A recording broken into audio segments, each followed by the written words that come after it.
할렐루야. 창세기를 지금 계속 보고 있는데요. 이 창세기에 나오는 주요 인물들이 있죠. 아브라함, 이삭, 야곱, 요셉, 유다 등등 있습니다. 근데 여러 인물들 중에서 야곱에 대한 분량이 창세기에 제일 많아요.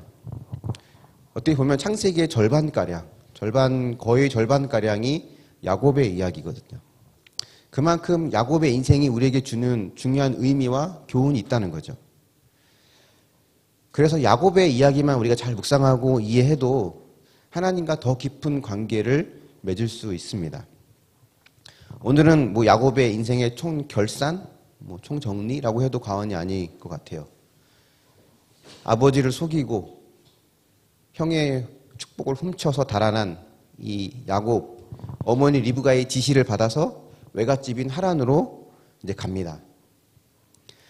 야곱은 외갓집에서 20년 동안 시간을 보내요. 거기서 여러 명의 아내와 자식들을 둡니다. 그리고는 20년 만에 그 가축들, 그동안 모은 가축들과 가족들을 다 데리고 아버지 이삭이 있는 약속의 땅으로 돌아가요. 처음 집을 나올 때는 홀몸으로 빈손으로 나왔던 야곱이 돌아갈 때는 수많은 가축들과 여러 자식들, 또 그 가족들을 데리고 돌아가는 거죠. 하나님께서 아브라함에게 약속하셨던 자손에 대한 약속, 땅에 대한 약속이 여전히 유효하구나라고 하는 것을 이제 보여줍니다.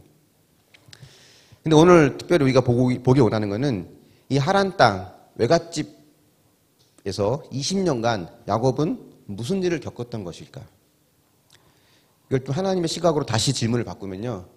하나님은 20년 동안 야곱을 어떻게 다루셨는가? 그 부분을 좀 보려고 합니다. 하나님은 신실하게 그 언약을 이행하시는 분이에요. 땅에 대한 약속, 자손에 대한 약속, 아브라함 때 하셨던 그 약속이 이삭, 야곱에 이어서도 계속 그 언약이 효력을 발휘합니다. 근데 여러분 혹시 이런 생각 안 해보셨어요? 하나님 너무 질질 끄신다. 질질 끄신다. 그 아브라함에 약속하셔놓고 이삭 하나 주시고 이삭에게는 야곱이랑 에서 둘 중에 그냥 쌍둥이만 주시고 한번 속 시원하게 그냥 확 주신 적이 없어요. 왜 그러실까? 그러니까 이유는 간단합니다. 하나님은 준비가 안 된 자에게는 그냥 주시지 않으세요. 그러니까 하나님이 신실하다라고 말할 때 하나님은 신실하신 분이야. 한번 말씀하신 거는 꼭 지키시는 분이야. 이렇게 말할 때는 하나님이 약속하신 그 축복을 주신다, 반드시 주신다에 초점이 있는 게 아니라 하나님은 그 축복을 받을 수 있는 준비와 그릇이 되도록 하기 위해서 끊임없이 우리를 포기하지 않고 들들 볶으신다는 거예요. 우리가 성장되고 훈련시키기를 하나님은 포기하지 않는다는 겁니다. 다윗이 사무엘에게 기름 부음을 받고 왕이 될 거라고 했지만 금방 왕이 된 게 아니잖아요. 10수년 동안 광야 생활을 했어요. 바로의 억압 아래에 있던 이스라엘 백성들이 모세를 통해서 홍해바다를 가르고 드디어 애굽 땅을 벗어났지만 곧바로 가나안 땅, 젖과 꿀이 흐르는 땅을 차지한 것은 아닙니다. 40년간 광야 생활을 했어요. 그러니까 하나님은 부족한 나를 끝까지 준비시키는 분이죠. 하나님이 이겨먹을 생각하면 안 됩니다. 이렇게 고집세고 이기적인 야곱도 하나님 귀엽고 변화시키시는 분이거든요. 하나님께서 20년간 야곱에게 뭘 변화시키고 무엇을 경험하고 어떤 것을 알려주고 싶으셨을까? 오늘 이거를 좀 보려고 하는데요. 첫 번째는 뭐냐면 하나님은 야곱이 자기의 죄를 보기를 원하셨습니다. 내가 어떤 인간인지, 내가 어떤 사람인지를 낱낱이 리얼하게 하나님 보기를 원하셨어요. 먼 길을 떠나서 마침내 야곱은 하란 땅에 도착했습니다. 그 길이가 약 900km, 800~900km 된다고 말씀드렸잖아요. 그래서 어느 우물가에 도착을 했어요. 그래서 그 우물가에서 앞으로 자신의 신부가 될 라헬이라는 여인을 만납니다. 우물에서 신부감을 만나는 이 장면, 앞에도 한번 나왔던 장면입니다. 어디서 나왔는지 기억하시나요? 아브라함의 종이 이삭의 신부감인 리브가를 구할 때 그 일이에요. 그러니까 아브라함의 종이 기도하면서 하나님의 인도를 받아 이제 우물가에서 리브가라는 여인을 아주 쉽게 만났죠. 그것처럼 야곱이 지금 우물가에서 라헬이라는 여인을 쉽게 만납니다. 야곱이 그 종처럼, 아브라함의 종처럼 기도하고 사인을 구하진 않았지만 그가 죄를 짓고 도망치는 입장이지만 하나님은 여전히 아브라함의 종과 함께 했던 것처럼 야곱에게도 함께하고 있다고 하는 하나의 사인이에요. 근데 재미있는 거는 하나님이 함께 하시는 야곱의 인생에 누가 가장 큰 역할을 하냐? 그것은 라헬의 아버지 라반이 그 일을 한다는 겁니다. 야곱에게는 외삼촌. 그러니까 야곱이 뛰는 놈이면 라반은 그 위에 나는 놈이었어요. 눈치는 백단이고요. 절대 손해보는 일을 하지 않는 철저한 비즈니스맨이었습니다. 그 우물가에서 라헬을 만나고 라헬이 야곱을 집으로 데려가죠. 그래서 한 달간 그 라반과 함께 지냅니다. 그 한 달 동안 야곱을 데리고 있으면서 이 라반은 두 가지를 발견해요. 뭐냐면 첫 번째는 야곱이 일을 참 잘한다는 거였고요. 또 하나는 야곱이 자기의 딸 라헬을 좋아한다는 거였어요. 한 달이 지나니까 한 달 후에 야곱과 품삯을 거래합니다. 야, 네가 아무리 내 조카지만 내가 그래도 너를 공짜로 부려먹을 수는 없잖아. 품삯을 줄게. 네가 정해봐라.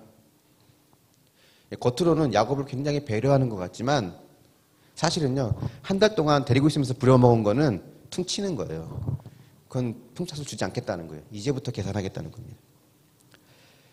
야곱은 어떤 제안을 하냐면 라헬을 아내로 주면 제가 7년을 봉사하겠습니다. 라고 제안을 합니다. 야곱 입장에서 보면 여기서 쫓겨나면 라반이 받아주지 않으면 갈 데가 없거든요. 그래서 라반이 거절할 수 없는 제안을 제시한 거예요. 그 당시에는 결혼하면 신부댁에 일종의 보상금을 줍니다. 왜냐하면 그때는 아들이든 딸이든 사람 하나하나가 다 노동력이었잖아요. 근데 데려가면 노동력이 줄으니까 거기에 대한 보상을 하거든요. 근데 돈이 없는 사람, 재산이 없는 사람은 몸으로 때웠어요. 근데 그 몸으로 때운 기간이 보통 3년 정도 됐습니다. 근데 야곱은 7년을 제시한 거예요. 라반 입장에서는 거절할 수 없는 조건이었고 그걸 받아들입니다. 그래서 야곱이 7년 동안 라반을 위해서 봉사해요. 그죠? 성경에 보니까 라헬을 사랑했기 때문에 이 7년이 수일처럼 금방 지나갔다고 합니다. 그러니까 7년을 다 채웠죠. 그래서 야곱은 이제는 라헬을 내 아내로 달라고 요구합니다. 드디어 결혼식 날이 됐죠. 지금은 우리가 결혼하면 우리나라 현대 결혼은 그 당일날 다 끝나잖아요. 근데 이 당시에는 결혼이 7일간 혼인 잔치를 엽니다. 일주일 동안 잔치를 열고요. 첫날 신부의 얼굴을 가려요. 그리고 이제 잔치가 다 끝나면 이제 신랑이 가려진 신부의 얼굴을 그냥 그 가려진 채로 자기 잠자리를 할 방으로 들어가면 첫날 이제 잔치가 끝나는 거예요. 7일간 잔치가 계속 진행되거든요. 둘째 날부터는 이제 신부 얼굴이 공개가 됩니다. 근데 첫날 밤을 보내고 보니까 야곱 옆에 누워있던 사람이 라헬이 아니라 레아였던 거죠. 그죠? 라반이 야곱의 뒤통수를 친 겁니다. 라반이 왜 그랬을까? 일부러 지금 야곱을 속인 거거든요. 왜 야곱을 속인 걸까? 아마도 성경에 보니까 동생 라헬은 이뻤는데 레아는 시력이 약했다고 나오거든요. 단순히 눈이 나빴다 이런 의미가 아니라 시력이 약했다는 의미는 눈에 총기가 없다. 또 매력적이지 않다. 이런 의미였습니다. 그러니까 아버지 라반이 볼 때 둘째 딸은 예쁘니까 이 남자 저 남자 다 이제 대시하면서 시집갈 수 있는데 큰 딸은 딱 보니까 일반적으로 그냥 남자 만나서 연애하고 결혼하기는 틀렸다, 글렀다 이렇게 생각을 한 것 같아요.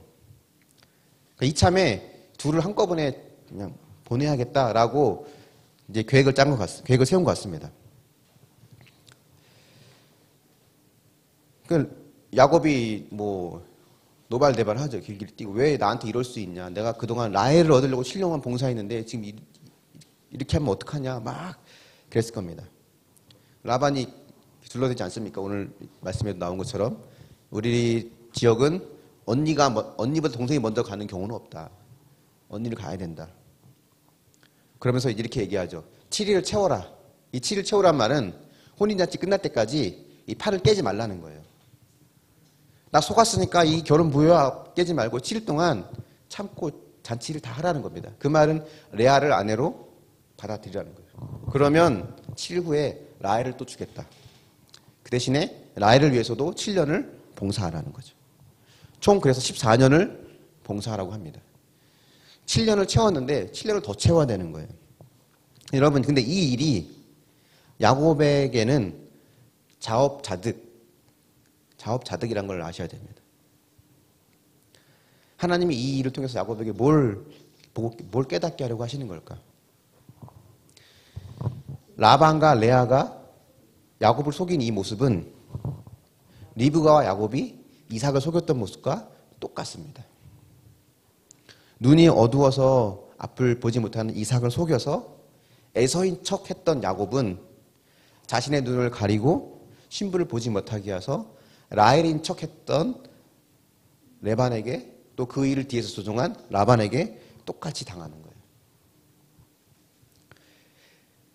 이게 뭘 보여주는 거냐? 하나님은 너 행한 대로 당한다. 지금 그걸 말씀하시는 게 아니에요. 인과 응보는 꼭 성경에서 이야기하는 것과 100% 일치하지는 않습니다. 인과 응보대로라면 우리가 다 어떻게 여기 있을 수 있겠어요? 다 죄인인데. 그러니까 우리가 이런 일을 겪을 수 있거든요. 속고 당하고 내 주변에 라반 같은 사람, 그런 사람들 때문에 힘들 수 있습니다. 그때 우리가 가져야 될 반응이 뭘까? 보통 대부분은 나는 피해자고 저쪽은 가해자고 나는 속은 자고 저기는 속인 자고 이 프레임에서 벗어나지 못합니다. 그럼 내 삶이 지옥 같은 거예요. 하나님은 야곱에게 네가 어떤 사람인지 라반을 통해 보라는 거예요. 네 모습이 바로 저 모습이라는 겁니다. 라반을 보면서 자기 죄를 봤어야 돼요. 그러면 지금 내가 이렇게 7년 고생할 걸 14년 하는 이것은 내 삶의 결론이구나. 저 라반이 가해자인 줄 알았는데 하나님이 나의 모습을 보게 하기 위해서 내 옆에 붙여주신 나 때문에 수고하는 또 다른 어떻게 보면 피해자구나. 라반이 잘했다는 거 아닙니다. 라반의 이런 모습은 또 하나님 앞에 라반과 해결할 문제고요. 그런 상황을 겪었을 때 우리가 어떤 마음을 가지는 게 내 마음에 천국을 누릴 수 있느냐를 보는 거예요. 끝까지 나는 피해자, 쟤는 가해자 이렇게 보면 우리 안에 문제는 해결되지 않습니다. 야곱은 라반에게 속아서 7년 봉사할 걸 14년을 하게 되고 그 14년 동안 야곱은 총 4명의 아내와 여종까지 포함해서 4명의 아내와 11명의 아들, 1명의 딸을 둡니다. 14년을 다 채운 야곱이 이제 고생 끝, 이제 행복 시작일까? 그렇지 않아요. 아마도 야곱이 좀 더 변화되어야 될 부분, 더 하나님이 고쳐야 될 부분들이 있었다고 말씀하신 것 같아요. 14년을 다 채우니까 야곱이 이제 가고 싶죠. 고향으로. 자기 아버지 있는 곳으로. 가겠다고 하니까 라반이 재계약을 요청합니다. 재계약하자 우리. 그래서 어떻게 계약하냐면 네가 품삯을 정해. 야곱이 이렇게 말해요. 염소는 양 중에서 얼룩이 있는 것, 점 있는 것, 검은색은 내가 갖고 그렇지 않은 거는 다 외삼촌이 가지십시오. 이렇게 합니다. 근데 사실 이 양이나 염소 중에서 얼룩 있고 점 있고 검은 거는 많진 않아요, 사실은. 그래서 만약에 100마리라 그러면 아마 한 20-30마리 정도 이렇게 있었겠죠. 그럼 라반 입장에서 보면 손해보는 장사가 아니거든요. 비율이 자기 게 훨씬 많으니까 계약을 합니다. 근데 라반이 어떤 사람이에요? 뛴 놈이 나는 놈이잖아요. 계약을 하고 나서 어떻게 하냐면 지금 현재 남아있는 얼룩, 점, 검은색 이 양들을 다 가져가 버려요. 남아있는 건 다 외삼촌의 양밖에 없는 거예요. 그럼 이 중에서 다시 그 얼룩 있고 점 있고 양 있는 게 생겨날 확률은 낮겠죠.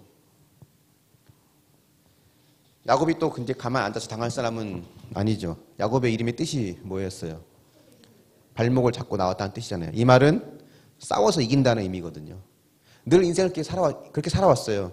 원하는 것은 속이고 빼앗고 수단과 방법을 가리지 않고서라도 찾아오고야 말았던 사람이 야곱입니다. 야곱은 이렇게 합니다. 버드나무, 살구나무 가지를 꺾어서 껍질을 벗겨요. 어떻게 벗깁니다. 그래서 그거를 건강한 양이나 염소 앞에 이렇게 놓습니다. 그러면 이제 딱짓기를 만약에 하게 되면 그걸 보는 양과 염소는 얼룩이나 점이나 뭐 검은색이 이렇게 된다고 하는 그 방식을 쓴 거예요. 근데 이거는 전혀 근거가 없는 과학적인 어떤 그런 생물학적인 근거 전혀 없는 거거든요. 어떻게 보면 그 당시에 뭐 민간 요법 같은 거지 않을까 싶어요. 옛날에 할머니들 다치면 다 된장으로 다 해결, 된장 바르면 다 난다고 한 것처럼 뭐 어쨌든 그런 방식이었던 것 같아요. 그러니까 야곱은 지금 뭐라도 하는 거예요. 자기가 할 수 있는 방법해서 뭐라도 끝까지 하는 겁니다. 야곱의 삶의 방식이 그랬거든요. 근데 하나님은 야곱을 사랑하셔서 그 말도 안 되는 거지만 야곱에게 복을 주시고 그 야곱의 소유가 많아집니다. 라반이 또 그냥 라반이 아니잖아요. 그럼 또 와서 야, 나 마음 바뀌었어. 다시 뒤집어요, 이거를. 조건을 바꿉니다. 이거 몇 번 하냐면 10번 해요. 야곱게 많아지면 조건 바꾸고 6년 동안 10번을 바꿉니다. 그러니까 20년 동안 야곱이 라반에게 정말 강하게 훈련받은 것 같아요. 하나님께서 야곱을 이렇게 라반 곁에 묶어두신 이유, 라반을 통해 너의 모습을 보라는 거예요. 자기 모습을 보라고. 왜냐하면 나의 죄를 봐야 회개할 수 있거든요. 그래야 돌이킬 수 있고 그래야 천국을 누릴 수 있어요. 그래서 이 일을 통해 하나님이 야곱에게 주시는 말씀은 너의 죄를 보라는 겁니다. 한번 묵상해 보십시오. 여러분의 죄를 보게 하는 사건이나 사람은 무엇이고 누구입니까? 그 속에서 나의 죄를 보고 있나요? 아니면 나는 피해자, 저들은 가해자라는 생각에 여전히 머물러 있습니까? 두 번째는 이거예요. 하나님께서 야곱을 깨닫게 원하시는 것은 이겁니다. 약속의 땅은 자신을 의지하는 자가 아닌 하나님을 의지하는 자가 들어갈 수 있다는 것. 이제 6년간 열심히 일했죠. 그래서 큰 거부가 됐어요. 그래서 아버지가 계신 약속의 땅으로 돌아옵니다. 야곱이 아버지를 속여서 축복을 가로챌 때에는 이삭이 곧 죽을 것처럼 죽기 전에 복을 빌어줘야겠다라고 해서 그 일을 벌였는데 20년이 지나도 여태 살아있어요. 20년간 라반 밑에서 강하게 훈련받은 야곱, 아마 어느 정도 이제 웬만한 그런 일에는 흔들리지 않는 맷집이 있는 사람이 됐을 거예요. 야곱이 이 정도 훈련을 받았으면. 근데 그런 야곱에게도 넘기 힘든 장벽이 있었어요. 그게 뭐냐면 바로 형 에서입니다.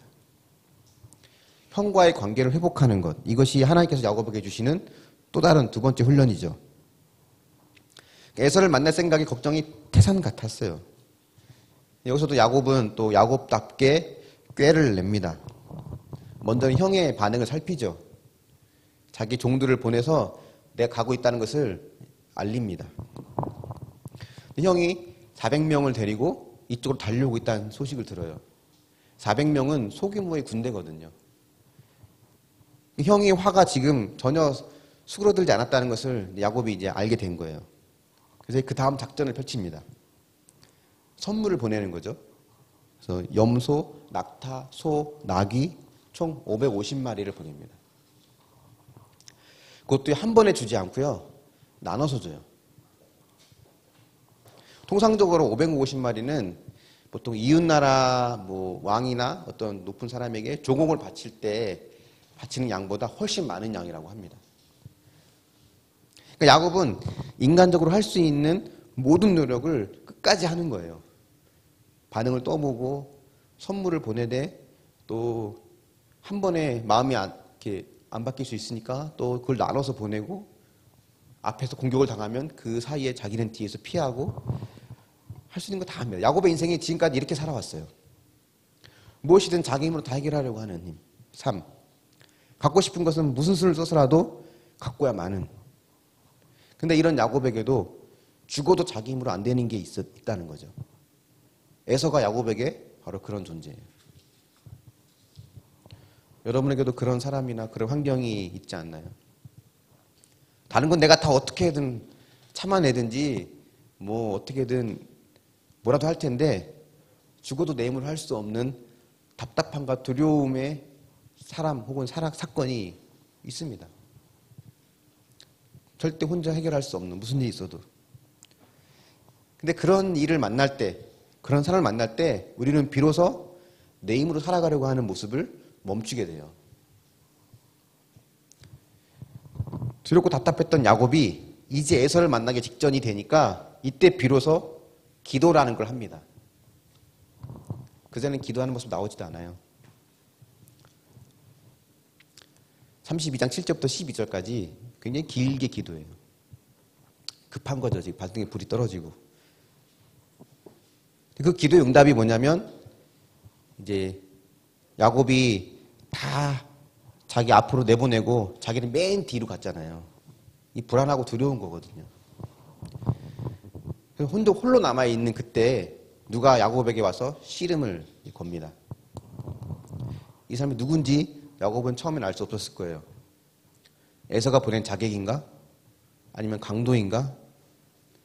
밤이 새도록 야곱과 씨름합니다. 이 밤이 새도록 날이 셀 때까지 씨름하는 이 모습은 야곱의 삶을 지금 보여주는 겁니다. 야곱이 어떤 인생을 살았는지를 보여주는 거예요. 절대 꺾이지 않는 끝까지 버티고 자기 힘으로 해내려고 하는 이 야곱의 삶을 단적으로 보여주는 겁니다. 근데 꺾이지 않으니까 꺾여야 되거든요. 자기 힘으로 살아가는 걸 내려놔야 되거든요. 꺾이지 않으니까 이 사람이 이 야곱을 이길 수 없다는 것을 이제 없다 생각하고 떠나려고 합니다.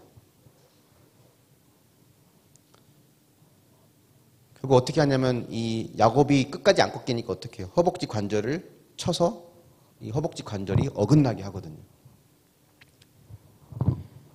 25절 말씀입니다. 한번 같이 읽어볼게요. 시작. 자기가 야곱을 이기지 못함을 보고 그가 야곱의 허벅지 관절을 치매 야곱의 허벅지 관절이 그 사람과 씨름할 때 어긋났더라. 여기 히브리어 원어를 보면 관절을 친다라고 하는 이 친다고 하는 단어가 뭐 이렇게 주먹을 휘둘러 때리는 게 아니라 살짝 손만 가볍게 터치하는 걸 말해요.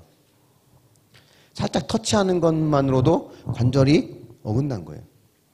이건 뭘 말한 거냐면 이 사람이 지금까지 힘이 없어서 야곱을 이기지 못한 것이 아니라 힘을 쓰지 않아서 야곱을 이기지 못한 거죠.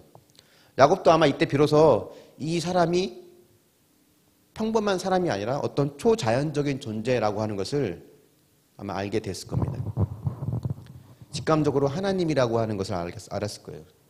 왜냐하면 나중에 야곱의 고백을 보면 내가 하나님의 얼굴을 봤는데도 죽지 않고 살아있다. 하나님이라고 고백을 하거든요. 그러니까 이제 떠나려고 하니까 하나님에게 축복을 달라고 요청합니다. 근데 하나님이 곧바로 축복을 주지 않으세요. 왜냐하면 아직 야곱이 다 꺾이지 않았거든요.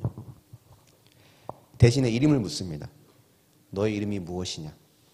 그러니까 축복을 주시려고 하면 축복을 받을 수 있는 준비와 그릇이 이제 돼야 되는데 그것이 되어 있지 않으니까 줄 수 없는 거거든요. 준비가 안 된 자에게 주시는 복은 복이 아니라 그 사람에게 오히려 독이 됩니다. 달란다고 해서 덥석 줄 수 없어요. 그래서 이름을 묻는 거죠. 이름을 묻는다고 하는 것은 그 사람의 인생, 그 사람의 삶, 존재의 본질을 묻는 겁니다. 넌 누구냐라는 거예요. 하나님이 뭐 야곱의 이름을 몰라서 물어보셨겠습니까? 야곱이 그때 대답하죠. 제 이름은 야곱입니다. 라고 얘기합니다. 통성명하는 게 아니에요. 지금 헤어지기 전에 우리 이름이나 알고 헤어지자 이게 아니거든요. 너는 누구냐? 너란 존재는 누구냐라는 질문에 야곱은 저는 야곱입니다 라는 고백을 통해서 저는 속이는 자예요. 싸워서 뺏는 자고 내 힘으로 원하는 것은 그동안 무엇이든지 얻고야 마는 그런 사람이었습니다 라고 하는 자기 죄의 고백입니다. 자기의 고백, 자기의 삶의 고백이에요.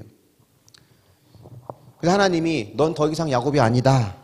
너는 이스라엘이다. 라고 하면서 그 이름을 바꾸어주죠. 그 사람의 본질이 바뀌었다는 거예요. 이스라엘의 뜻은 뭡니까? 하나님과 겨루어 이긴 자라고 합니다.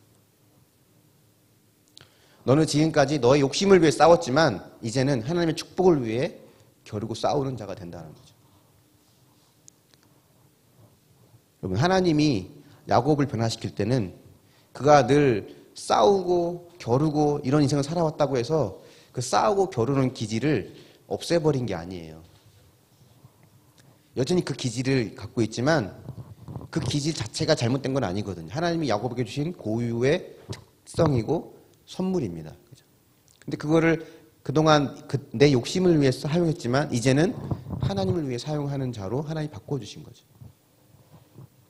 저는 이걸 좀 보고 묵상할 때 좀 위로가 되더라고요. 왜냐하면 저는 개척하고 우리가 총 4년 정도 됐지 않았습니까? 만 4년. 늘 뭐 가끔 드는 그 고민이 정말 내가 개척이 맞나? 이런 고민들 많이 했었어요. 저보다 더 개척에 맞는 사람들이 보이거든요. 저 사람들이 개척이 맞지 않나? 나는 개척할 성격이나 기질은 아닌데? 그래서 기질을 바꾸려고 좀 노력했던 것 같아요. 누구처럼 카리스마가 있어야 되나? 가끔 성도들한테 호통도 치고 카리스마가 있어야 되나? 누구처럼 뭐 이렇게 해야 되나? 저랑 안 맞거든요, 기질이. 근데 그게 답이 아니라는 생각이 들었어요. 기질을 바꾸려고 하는 게 아니라 그 기질과 하나님 나에게 주신 은사와 성품과 그 기질을 통해서 이걸 이제는 내 욕심과 나의 육신의 편안함을 쫓아 또 그걸 위해서 이제 사용했다면 이제는 그거를 하나님을 위해서 사용할 수 있는 자로 바꿔야겠다라는 생각이 들더라고요. 그러고 보니까 이제 우리 교회에 오는 성도님들 쭉 보니까 하나님이 왜 우리 교회에 보내주셨는지 조금 이해가 되더라고요. 저랑 반대 성향인 목회자를 만났더라면 아마 다 견디지 못했을 사람들이 왔구나. 하나님 딱 맞춰서 보내주셨구나. 이 기질을 바꾸는 게 아니라 이걸 또 하나님이 사용하게 됐구나. 그런 생각을 하게 돼서 좀 마음이 한편으로는 좀 편안해졌습니다. 어쨌든 에서를 만나기 직전 하나님께서 야곱과 씨름을 하면서 그가 변화되기 원하셨던 부분, 깨닫기 원하셨던 부분은 이거거든요. 밤새 씨름하는 야곱이 바로 야곱의 그동안 살아왔던 인생의 모습이었는데 이 모습으로는 약속의 땅으로 들어갈 수 없다는 거예요. 하나님의 진정한 축복을 받아 누릴 수 없다는 겁니다. 날이 셀 때까지 이기고 또 이기려고 하는 이 야곱은 결국 하나님조차도 어떻게 할 수 없어요. 그래서 떠나려고 했잖아요. 날이 새니까. 근데 언제 그가 하나님의 축복을 받는 자로 바뀌었냐면 허벅지 관절이 어긋나면서 즉 다시 말하면 자기 힘으로 싸울 힘을 잃어버릴 때 그리고 자기가 야곱임을 인정하면서 내가 그동안 빼앗고 싸우며 살아왔던 자였다는 것을 인정할 때 그러면서 더 이상 이제는 내 힘으로 살아간다는 것을 다 내려놓게 되니까 그동안 그토록 그가 원했던 축복을 이제야 받습니다. 에서를 만나기 전에 야곱이 알아야 될 건 이거였어요. 자기 힘으로 살아가는 것으로는 하나님의 나라에 들어갈 수 없다. 출애굽 1세대가 가나안 땅에 못 들어갔어요. 아시죠? 왜 못 들어갔을까? 정탐꾼의 보고를 그들이 듣고 여호수아와 갈렙의 보고가 아닌 나머지 10명의 보고를 채택했기 때문에 그들이 못 들어간 걸까? 그렇지만 더 근본적인 이유는 뭐냐면 그들은 그들의 힘으로 들어가려고 했습니다. 하나님의 은혜로 들어가는 게 아니라 그들의 힘으로 들어가려고 했어요. 저 가나안 땅에 있는 아낙 자손들은 우리 힘으로 이길 수 없으니까 들어갈 수 없다는 거예요. 그러니까 다시 애굽으로 돌아가자. 그들의 주장이 그거였거든요. 결국은 1세대 중에서는 여호수아 갈렙을 제외하고는 전부 다 못 들어갔잖아요. 여호수아를 앞세운 출애굽 2세대는 어떻습니까? 하나님을 의지해서 가나안 땅을 차지했어요. 여리고성을 도는 내용, 여러 가나안 족속들과 싸운 이 모든 내용들은 그들의 힘으로 되어진 것이 아니라 하나님의 은혜로 되어진 것이었습니다. 그래서 그들은 약속의 땅으로 들어가죠. 그들이 또 언제 쫓겨납니까? 그 땅에서. 시간이 지나면서 점차 그들의 마음속에서는 야곱 같은 본성이 또 나오는 거예요. 내 힘으로 살아가는 모습들, 자기 힘을 의지하는 교만한 모습들. 결국 그들은 바벨론에 의해서 철저히 짓밟히고 그 땅에서 쫓겨납니다. 다시 돌아오죠. 바벨론에서. 그 징계를 받으면서 다시 하나님을 의지하고자 할 때 남은 자들은 다시 약속의 땅으로 돌아와요. 그러니까 돌아오고 나가고 하는 걸 보면 어떤 자들이 돌아오냐면 하나님 자기 힘으로 살아가기를 포기하고 하나님의 은혜로 살기를 원하는 자들, 그들이 돌아옵니다. 누가복음 18장 25절에 보면 이런 말이 있어요. 한번 같이 읽어볼게요. 시작. 낙타가 바늘기로 들어가는 것이 부자가 하나님의 나라에 들어가는 것보다 쉬우니라. 그죠? 네. 부자가 하나님 나라에 들어가는 게 어렵답니다. 그죠? 부자 좋은 거 아니에요. 그죠? 저도 부자 됐으면 좋겠다는 생각 많이 합니다. 근데 부자가 하나님 나라에, 부자가 나쁜 건 아니에요, 물론. 근데 왜 부자가 하나님 나라에 들어가기 어려울까? 자기 힘으로 의지할 수 있는 조건이 너무 많아요. 부자가 되면. 그죠? 부자가 됐음에도 불구하고 하나님을 의지하는 자가 제일 좋죠. 근데 인간은 참 그렇지 못하는 것 같습니다. 환경이 좋으면 하나님을 점차 의지하지 않고 떠나려는 본성이 있죠. 오직 하나님을 의지하는 자들만이 그 땅에 들어갈 수 있다는 거죠. 그래서 우리 이 땅에 살면서 하나님을 의지하는 법을 배워야 돼요. 그걸 배우지 못한 자들은 이 땅에서 아무리 많은 축복과 재물을 받아도 그것이 그 사람에게는 결코 복이 아닙니다. 예수님도 가난한 자에게 복이 있나니 천국이 그들의 것이다 라고 말씀하시잖아요. 심령이 가난한 자라고 하지만 누가복음의 가난한 자는 정말 이 돈이 없는 가난한 자를 절대 빈곤을 말하기도 합니다. 가난이 무조건 좋다는 건 아니지만 가난한 자가 왜 복이 있다고 말하냐면 천국을 가질 수 있기 때문에 그런 거죠. 하나님은 야곱에게 복을 주시기 위해서 그를 약속의 땅으로 돌아오게 하시기 위해서 더 이상은 자신을 의지하는 자가 아니라 하나님을 의지하는 자로 변화시켜 주셨습니다. 한번 묵상해 보십시오. 내가 축복을 바라고 복을 기대하기 전에 내 마음속에 하나님만을 의지할 수 있는 믿음이 있다라고 여러분 자신할 수 있습니까? 나를 의지하는 삶을 살지 못하도록 하시기 위해서 나의 허벅지 관절을 어긋나게 하시는 그 사건은 여러분 삶에 무엇이 있나요? 야곱처럼 날이 새도록 끝까지 버리지 못하고 버티고 있는 내 안에 고집과 욕심은 무엇이 있습니까? 오늘 말씀의 결론을 맺어보겠습니다. 야곱의 인생은 사실 우리의 인생이에요. 내 힘을 의지하며 살아가는 모습. 정도의 차이는 있지만 우리는 내 욕심을 이루기 위해서 야곱처럼 속이기도 하고 싸워서 뺏기도 합니다.